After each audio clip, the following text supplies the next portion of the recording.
just getting connected, and we should be good to go. Welcome to the SPARK StartHer Podcast, dedicated to sharing stories that ignite female entrepreneurs into action.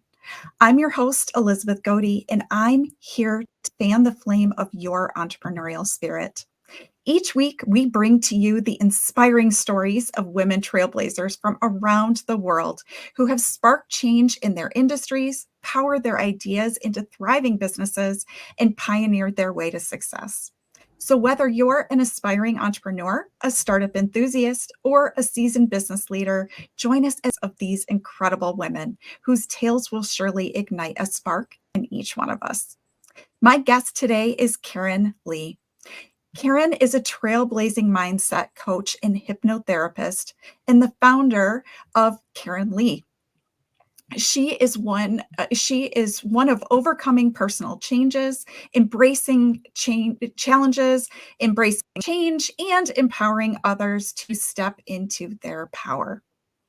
After years of personal development work to overcome an eating disorder and address childhood traumas, Karen has trained in NLP and hypnotherapy to help others transform their lives. But Karen's story doesn't stop there. As a solo mom, she made the bold decision to sell her home, give away her belongings, and embark on an adventure with her children.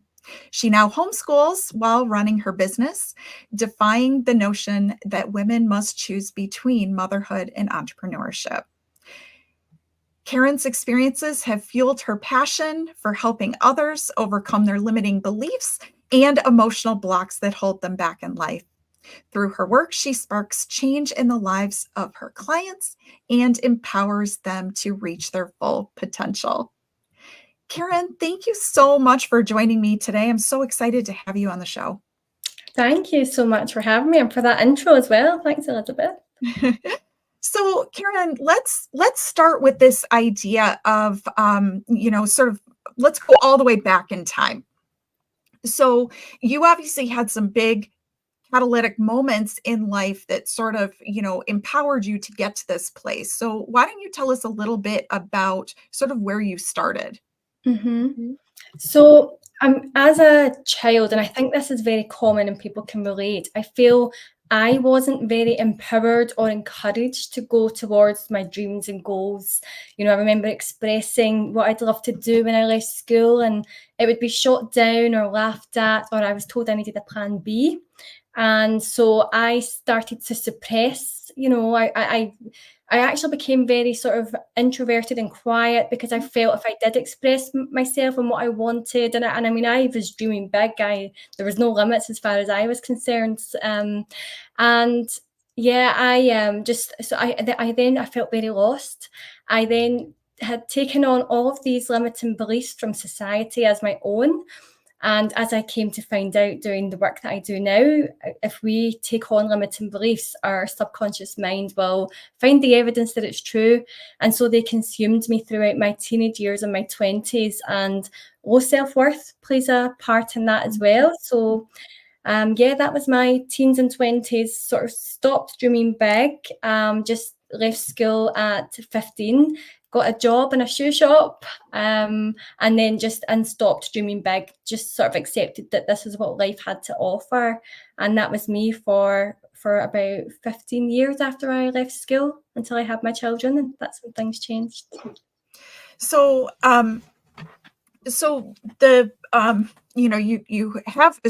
you go through this period of time where you decide you're sort of succumb to having to work for somebody else and work retail, and you find yourself at a different sort of moment in time, right, where you have children. And remind me, you have 2 children?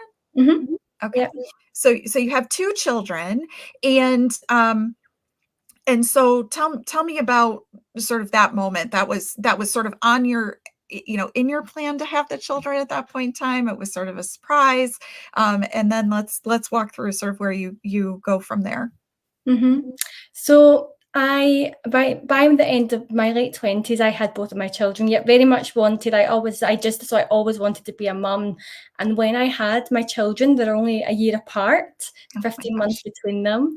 And once they were here, I just knew I wanted more for them. I wanted to give them the best life possible, not just materialistically, just life, just adventure and fun, and to make life as fulfilling as it could be.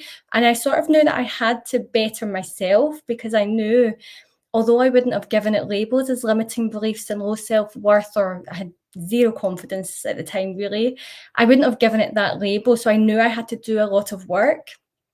So I started reading personal development books, and I think there was always a sort of, to be self-employed, it was always in me. I just didn't know where to start, and I didn't have any support or encouragement around that. And yeah, and self-belief, I didn't have any self-belief at the time, but I think it was in there. And once I started doing the personal development work, that drive got bigger for me. So what was it about having your children that took you from sort of thinking this is my life in retail to deciding that you were even gonna get the personal development books? Like, where does that Mhm. change come from, or that drive, where did that come from? So I at 25 years old, before I had my children, I was very low. I'd kind of gotten to the lowest point, to the point where I was very depressed. My mum had arranged for me to see a psychologist. That's how bad it was. And because I feel I hit that rock bottom, I felt there was, for me, it was the only way was up. So there was a drive in me. I did start to get much better after that, and then my children came along. And yeah, I think it really was. It was that spark in me where I wanted more, and I started to see that, the sky was the limit, or above and beyond that. I can't say there wasn't a significant moment for me. It was just over time. I'm reading those books. It was actually, I joined Twitter at the time, Okay. and happened to come across a motivational couple that started posting just lovely motivational stuff. And I was taking this all in, and I thought, that's such a change from when you're reading gossip magazines or watching the news on TV. And I thought I would much rather read this type of stuff than everything that we're just sort of succumb to in society, that we're feeding our minds, that's not very empowering. So yeah, actually saying that, maybe that was the significant moment, because that prompted me. I wanted more of this. It prompted me to buy my first personal development book, and then I wanted more, and I felt good. So when I started reading these words, they were empowering me and telling me what no one had ever told me before, was that you can start your own business, you can have a lifestyle that's outside the norm, that, start listening to what's in here. And I liked this, so I started buying more and more. And the more I read them, the more empowered I felt. And so what was the first? Do you remember what the first, professional development book was that you read? Yeah, it was a British one. It was called Your Life Can Be Fantastic Too, I think it was called. Okay, I love it, I love it. Okay, so you start reading all these books, you first are inspired. I love this Twitter piece. So you first are inspired by people on Twitter, a couple that's giving sort of positive affirmations, let's call it. Mhm. And then you get into reading a series of professional development books, which, Mhm. there's still a big leap, to go from sort of the philosophical, right? Like Mhm. in a book, to the actual practical and tactical Mhm. of actually starting your Mhm. business. So, how many books do you think you were in before you actually took that leap into starting your business? So I was around 30 when I'm 38 now, and I started my business 2 years ago. So that's 6 years. Yeah. Okay. Um, so actually, by reading the books gave me a little bit of confidence, and I decided that I was going to go to university, because I'd left school at 15 with barely any qualifications. So I wanted that. I wanted, just for my own, so as a personal achievement, I wanted to go to university, and I did that. I studied business and marketing, and which obviously helps me now. At the time, I just thought, I'll do that and I'll go into corporate. I thought, I'll get a job in corporate, that'll be easy. But when I was at university, so 4 years, from age, it would have been 31 to 35. And I halfway through thought, I don't want to go and work for someone else. You know, I'm putting all this work in. I want to get something back for me. I want to, you know, I've got this drive. I want to use it for my baby, not someone else's baby. Right. Yeah, I love that.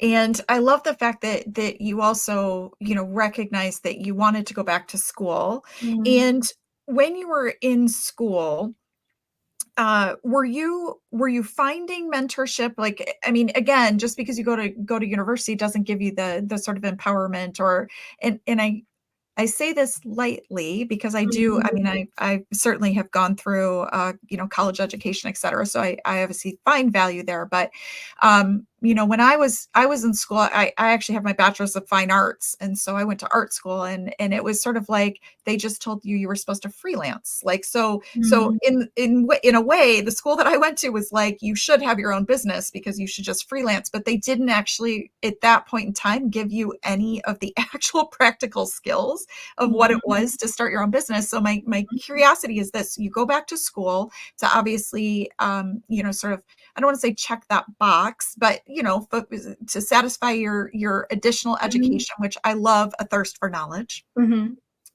But what was it about being in school that motivated you to then take the next step of starting your business? Were you actually in a program there that sparked entrepreneurship, or where did that come from?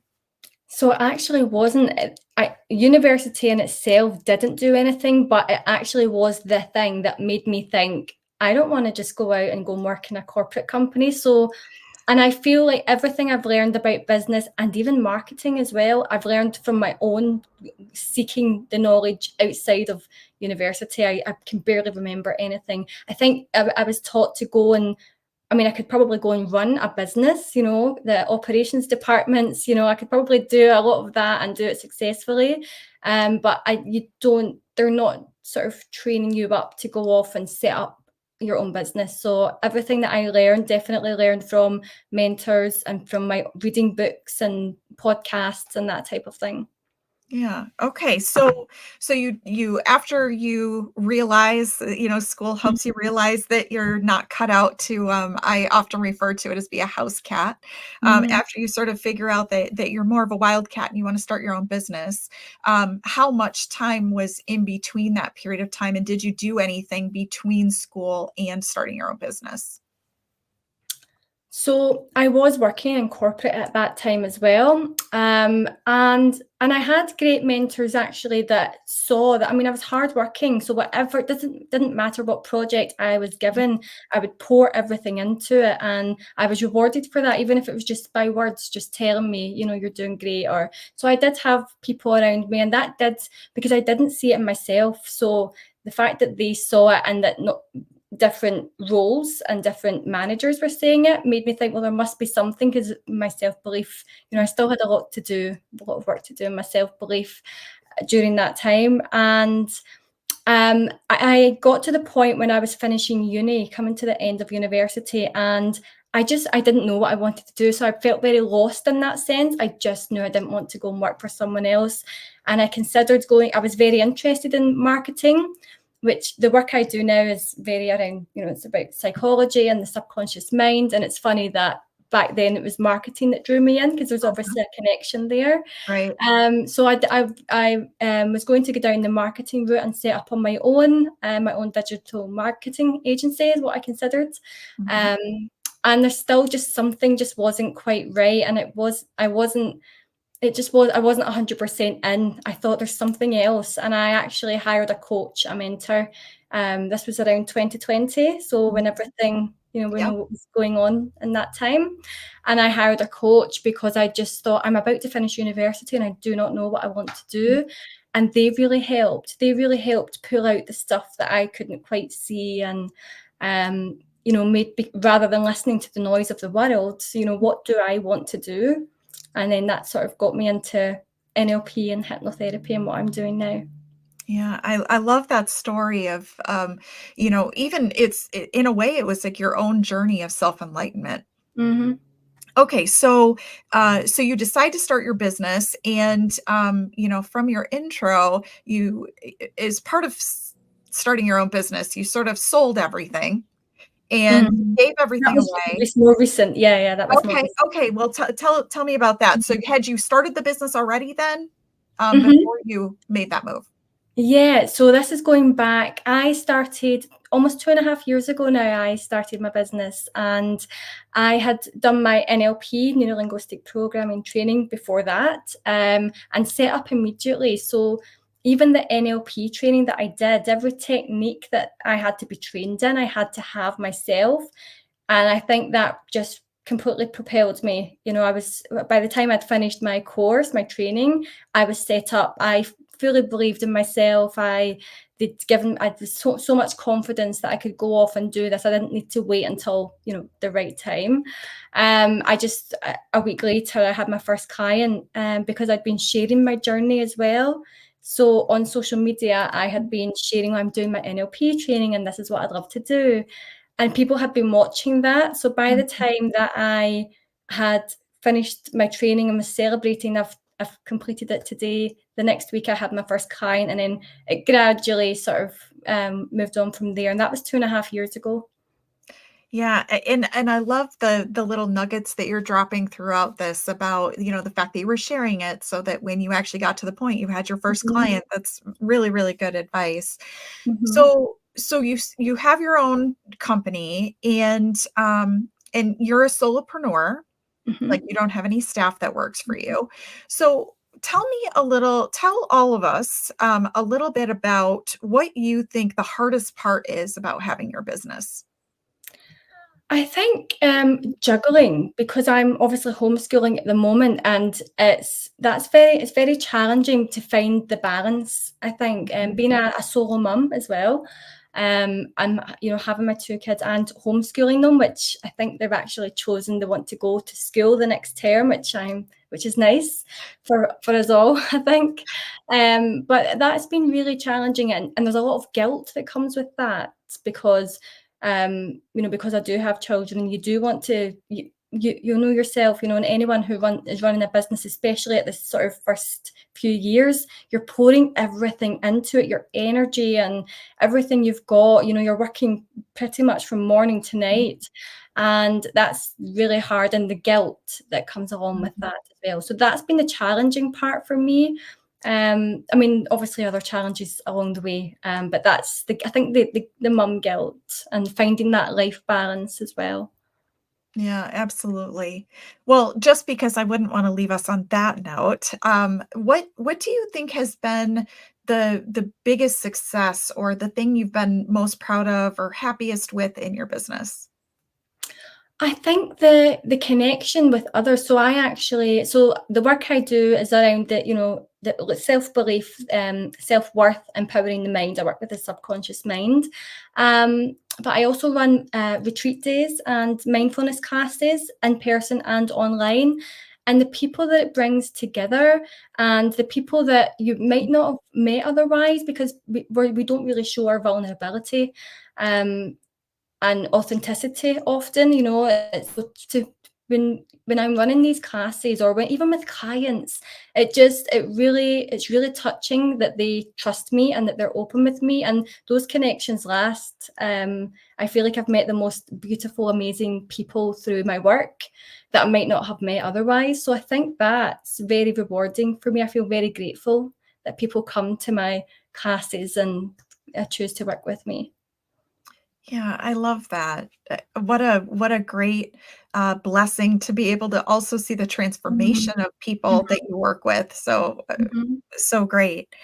And and so um a lot of times when we have businesses too, we have things that surprise us. Things that are just very unexpected. You sort of set out with one idea in mind and something Mhm. completely different happens. Mhm. Can you identify a moment that you can say was a surprise to you? So, I mean, I think what was a surprise, because my business sort of, when I first launched and I had clients because they'd been watching, and then it went silent for months. Mm-hmm. And that was hard because I thought, I don't know what to do. I didn't know what my next move was. I felt I was doing all the right things, putting all the work in every day and not seeing results. So that was that was very hard because I didn't know what to do. And I actually at the time felt embarrassed to ask anyone, because I thought, how come I've had a little bit of success there, it's taken off, and now there's silence? And I think I would never be embarrassed now, because now I know that's the way it is. When you're going to have those slow points when you're first building a business, and it's nothing to be ashamed of. And anyone who's in business, go and talk to someone. I know that now. There's so much support out there. But that was I felt very alone during, and just very stuck. But then the hard work that I was putting in during that time, came back. So I would say those times are hard, because that happened a few times in the first year and a half. And I felt very stuck and didn't know where to turn. Didn't know what to do. Blamed myself, thought I was doing something wrong. No, yeah. I mean, feast or famine, it's certainly something that most of us have, especially when you work in a space where, it's you're the one actually doing the work for the people. Because I think a lot of what happens too is, you sort of have the balance of finding new clients at the same time that you're the practitioner, right? You're the one actually providing the service. And so I do think that the ebb and flow that happens sometimes is also just based on where our focus is. It also is based on sort of like where the cycle is of where people are. And certainly, you experience that with your clients. So I would say your advice is really, really good about making sure that you reach out and talk to others, don't internalize it. And, I mean, I think that there's a lot of, and I'm sure that you would say this in the business that you do, but there's certainly a lot of healing that can happen. And so, your ability to sort of move forward is also by admitting when things are a struggle, because people also don't know when they can help you, or if you need help, if you don't actually communicate. So I think that's all really, really, really good advice. So, Karen, let's talk a little bit deeper into, you sort of mentioned the retreats that you have, but let's dive a little bit deeper into what support, you actually offer through Karen Leigh. Yep. So it started off with NLP, which is neuro-linguistic programming. Probably the most famous person who does that is Tony Robbins. I know he does the big motivational talks, and you actually can watch him in action. He picks people from the audience and completely changes their perception.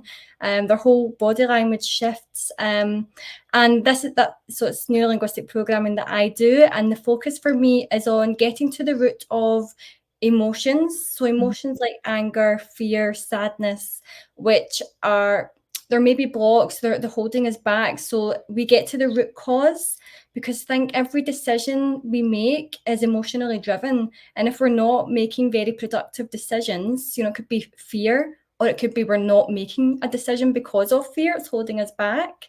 Or maybe we, anger, we're not responding very productively to anger. So we want to get to the root. And there's an NLP technique called timeline therapy that we use to work with the subconscious mind and get to the root. And our limiting beliefs come from these emotions as well. So if we, I say limiting belief, just for anyone who thinks, what is that? It's the negative self-talk that comes in when, if we think, I'd love to do that, or I'd love to take my business to this level, and negative self-talk comes in and tells you why you can't do that, or have that, or achieve that.